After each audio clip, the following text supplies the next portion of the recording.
السلام علیکم ورحمۃ اللہ وبرکاتہ۔ سوشل میڈیا پر ایک ویڈیو وائرل ہو رہا ہے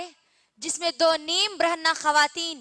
اسلام کے ایک اہم حکم پردے پر یعنی حجاب پر بہت بری طریقے سے مذاق اڑاتی ہوئی نظر آ رہی ہے۔ یہ فلم انڈسٹری سے تعلق رکھنے والی سارا خان اور راکھی ساونت، یہ دو عورتوں کا کہنا ہے، ان لوگوں کا کہنا ہے کہ مسلم مردوں کو یا مردوں کو پردہ کرنا چاہیے، اپنے نظروں کا پردہ کرنا چاہیے۔ یہ سارا خان جو اپنے آپ کو مسلمان بتاتی ہے، اگر اس نے زندگی میں ایک بار بھی قرآن کو کھول کر پڑھا ہوتا تو اس کو معلوم ہوتا کہ اللہ سبحانہ وتعالی نے پردے کا کیا حکم قرآن میں نازل کیا۔ اللہ سبحانہ وتعالی قرآن مجید میں سورہ نور سورہ نمبر 24 کی آیت نمبر 30 میں عورتوں کو پردے کا حکم دینے سے پہلے مردوں کو حکم دیتے ہیں کہ جب بھی ان کی نظر کسی غیر محرم عورت پر پڑے تو وہ اپنی نظروں کو نیچیر کر لیں۔ اس کے بعد اللہ سبحانہ وتعالی عورتوں کو حکم دیتے ہیں سورہ نور سورہ نمبر 24 کی آیت نمبر 31 میں کہ جب بھی ان کی نظر کسی غیر محرم مرد پر پڑے تو وہ بھی اپنی نظروں کو نیچی کر لیں۔ تو ان جاہل عورتوں کو معلوم ہونا چاہیے کہ مسلمان مرد پردہ ان کے کہنے پر نہیں کرتے، بلکہ یہ اللہ سبحانہ وتعالیٰ کا حکم ہے، اسی لیے وہ پردہ کرتے ہیں۔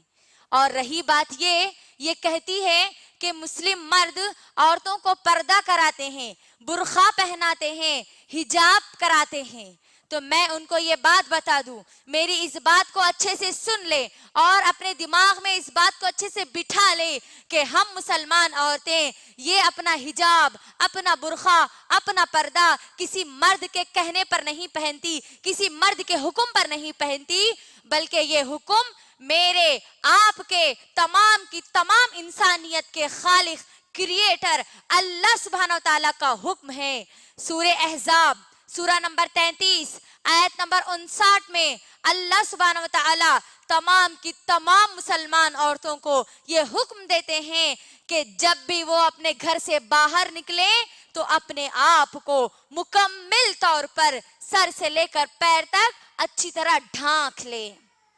یہ سارا خان جو اپنے آپ کو مسلمان کہتی ہے، اس کے لیے بھی اللہ سبحانہ وتعالیٰ کا یہ حکم ہے، لہٰذا اس کو بھی پردہ کرنا چاہیے، اس کو بھی باہر نکلتے وقت برقع پہن کر نکلنا چاہیے۔ یقیناً اگر یہ اپنے آپ کو مسلمان کہتی ہے تو بات یہیں پر ختم نہیں ہوتی۔ حجاب کا حکم صرف اور صرف اسلام میں ہی نہیں بلکہ آپ جتنے مذاہب کا مطالعہ کریں گے، چاہے ہندوازم ہو، چاہے کرسچینٹی ہو، چاہے بدھزم ہو، چاہے سکھزم ہو، جتنے بھی ریلیجنز ہیں، تمام کے تمام مذاہب میں پردے کا حکم دیا گیا ہے۔ یہ بات الگ ہے کہ ہم خواتین الحمدللہ مسلم خواتین ہم اللہ کے فضل و کرم سے ہم اللہ کے اس حکم کو بہترین طریقے سے پریکٹس کرتی ہے۔ یہی وجہ ہے کہ مسلم خواتین ریپ کیسز میں، عصمت ریزی کے کیسز میں، اس کے فیصد میں اگر دیکھا گیا تو مسلم خواتین نہ کے برابر ہیں۔ یہ بات میں نہیں کہہ رہی ہوں بلکہ according to the US department of justice national crime victimisation survey bureau کے مطابق وہ کہتے ہیں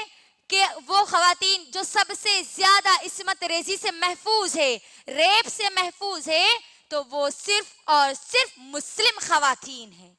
اور وہ وجہ بھی یہ بتلاتے ہیں کہ مسلم خواتین پردہ کرتی ہے، حجاب کرتی ہے، اسی لیے وہ عصمت ریزی کے کیسز سے محفوظ ہے۔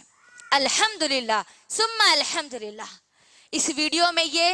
وہ یہ بھی کہتی ہے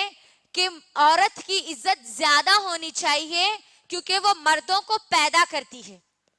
میں اس طرح کی جاہل عورتوں کو اور ان کی طرح سوچ رکھنے والے تمام کے تمام لوگوں کو یہ پیغام دینا چاہتی ہوں کہ پروفٹ محمد صلی اللہ علیہ وسلم نے عورت کو ایک ماں کی حیثیت سے جو مقام دیا ہے وہ ایک مرد سے 3 گنا اونچا اور زیادہ ہے۔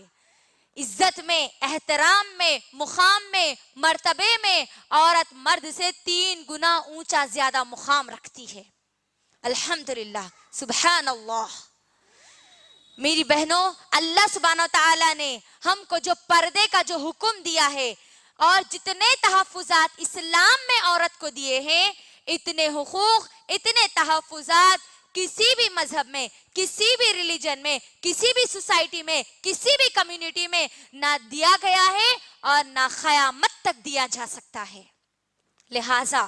ہم اس ویڈیو کے ذریعے تمام کے تمام لوگوں کو، چاہے وہ مسلم ہو چاہے وہ غیر مسلم ہو، ان کو یہ میسیج دینا چاہتے ہیں، ان کو یہ پیغام پہنچانا چاہتے ہیں کہ بغیر علم کے اسلام پر کوئی کمنٹ نہ کریں، علم حاصل کریں تب بات کریں، قرآن اور حدیث کا علم ہو تب ہی اپنا منہ کھولیں، ورنہ اپنا منہ بند رکھیں، کیونکہ یہ ہمارا کانسٹیٹیوشنل رائٹ ہے اور ہم انڈیا میں رہ کر آرٹیکل 25 کے تحت اپنے دین کو، اپنے ریلیجن کو بہترین سے بہترین طریقے سے پریکٹس بھی کر سکتی ہے اور پریچ بھی کر سکتی ہے۔ لہٰذا کسی کو اس بات کا حق نہیں ہے کہ وہ اسلام کے کسی بھی حکم کا مذاق اڑائے۔ جب ان دونوں کا یہ ویڈیو وائرل ہوا تو ہمارے بہت سارے مسلم بھائی اور بہنوں نے ان کو جواب دینا شروع کر دیا، لہٰذا ان لوگوں نے، ان دونوں نے شرمندگی بھی اظہار کیا اور پھر معافی بھی مانگی۔ میں اس کے ذریعے تمام لوگوں کو یہ بات پہنچانا چاہتی ہوں کہ جب بھی کبھی کوئی اسلام کے کسی حکم پر مذاق اڑائے گا، جس طریقے سے ان دونوں کو شرمندہ ہونا پڑا اور معافی مانگنی پڑی، اسی طریقے سے ان لوگوں کو بھی جو یہ ہمت کریں گے اسلام کے کسی حکم کے خلاف، اسلام کے کسی حکم پر مذاق اڑانے کی، ان کو بھی ایسے ہی شرمندہ ہونا پڑے گا اور ایسے ہی معافی مانگنی پڑے گی۔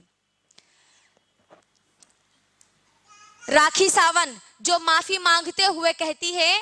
کہ اس کو کافر کافر کہتے ہیں تو تکلیف ہوتی ہے۔ ایک بات اپنے ذہن میں اچھے سے بٹھا لیجئے، ہم کافر کو کافر ہی کہتے ہیں۔ راکھی ساون ایک ایکٹریس ہے تو اس کو ایک ایکٹریس ہی کہا جائے گا، ڈاکٹر تھوڑا ہی کہا جائے گا، انجینئر تھوڑا ہی کہا جائے گا، اسی لیے ہم کافر کو کافر ہی کہتے ہیں۔ کافر کا مطلب ہے انکار کرنے والا، ایک اللہ سبحانہ وتعالیٰ کا انکار کرنے والا، محمد صلی اللہ علیہ وسلم کا انکار کرنے والا، اس قرآن مجید کا انکار کرنے والا۔ تو یقیناً راکھی ساون بھی کافر ہے۔ اگر ہماری اس بات سے اس کو تکلیف ہوتی ہے تو میں اس کے سامنے اسلام کو پیش کرتی ہوں، آؤ ایک اللہ سبحانہ وتعالیٰ کی طرف، آؤ محمد صلی اللہ علیہ وسلم پر ایمان لاؤ اور اس قرآن مجید پر ایمان لاؤ اور اس کے مطابق زندگی گزارو، پھر تم کو کوئی کافر نہیں کہے گا۔ ایک اور بات اچھے سے اپنے ذہن میں بٹھا لیجئے، اسلام تمام کی تمام انسانیت کے لیے ہے اور اسلام کے احکامات بھی پوری کی پوری انسانیت کے لیے فائدہ مند ہے۔ لہٰذا اسلام کے تعلق سے یہ بات اپنے ذہن میں رکھیں کہ اسلام کی فطرت میں قدرت نے لچک دی ہے، اسلام کی فطرت میں قدرت نے لچک دی ہے، اتنا ہی یہ ابھرے گا جتنا کہ دباؤ گے۔ وآخر الدعوانا ان الحمد للہ رب العالمین۔ السلام علیکم ورحمۃ اللہ وبرکاتہ۔